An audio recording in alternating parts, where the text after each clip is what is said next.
There's some steps and some editing, if you will, that takes place before that RNA leaves the nucleus. So transcription occurs in the nucleus. That's where our genetic material, our DNA, is located. And there are some edits in order to kind of refine this RNA to make sure that the right guy is leaving the nucleus and that we don't have something that's extremely important exiting the nucleus that we don't want. So now I'm actually going to give a name to our RNA. We have mRNA. That's really the end product of transcription. That lowercase m stands for messenger RNA. That's very much what this guy is doing. It's acting like a messenger. It's going to say, hey, I have this information from DNA. I'm going to pass it over to you. Here's the information that you're going to use to make a protein. That'll be our next step. So this is messenger RNA. In eukaryotes, so again, in eukaryotes, RNA are going to go editing. These edits are an addition of a cap and a tail. So here's my RNA transcript from DNA.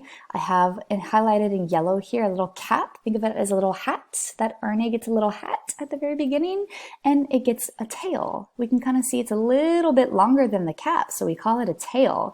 This is going to mark kind of the different points of the RNA to help guide it through the nucleus and get to where it wants to go. So it gets a little cap and a little tail. Those are basically little nucleotides that are added to it. The second edit that's going to occur before it leaves the nucleus is called RNA splicing. And what's RNA splicing? Basically, it's the removal of introns. Let's talk about what that is. So in DNA, here in blue, I basically have the entire part of the DNA that's going to code for a gene. This is the entire part that's in my gene blueprint.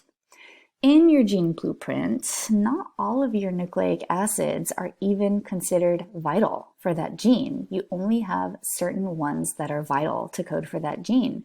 They are called exons. So this dark blue area showing you an exon, that is extremely important to code for that gene. This intron that comes up next is not so important in the blueprint. You can actually remove these introns and that be okay. Here's an exon that is important. You want to keep this information, but here's another intron.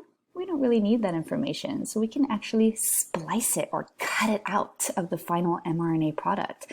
So non-coding regions or introns are going to get cut out, spliced out of that DNA. Coding regions, known as exons, stay there. Let me see. Okay, so our second edit, we get rid of the introns. I can actually see here during transcription, you have the introns kept. Here's that kind of lighter color red that we see. Those are introns that are kept during the transcription process. During the editing process, the introns, these areas, those non-coding regions, are removed. So now we just have the exons that are spliced together. Here are all the important areas that code for a gene. There's my tail and my cap. I actually have shown you guys the tail and cap, and those are my two different edits. Finally, the mRNA is ready. It's happy that it's made those edits and it's ready to leave the nucleus through those pores that we discussed. It leaves the nucleus tail first and enters the cytoplasm to go on to the next step. I do want to show you guys that that tail is actually called, I'm not going to test you on this, but it's actually called polyadenylation.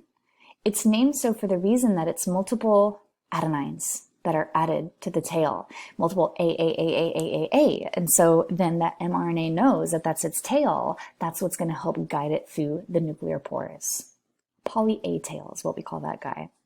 So I actually want to talk about an advanced topic. I'm not going to test you guys on this. It's called RNA splicing.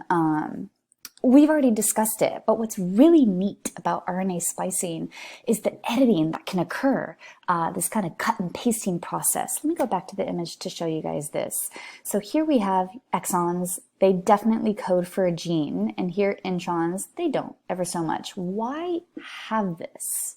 Why have different areas coding for a gene and areas that don't? Why not just have it all code for a gene? What's the point? The point is that you can actually have a gene result in different products. So check it. Maybe I want to include this exon and this exon, but I don't want to include the one in the middle. Well, I can do that. Your cells, your genetic material, the process of transcription and editing can do this by maybe taking this intron, and this exon along with it. You splice it out so that you get exon A, exon C, but not exon B, and combine it that way.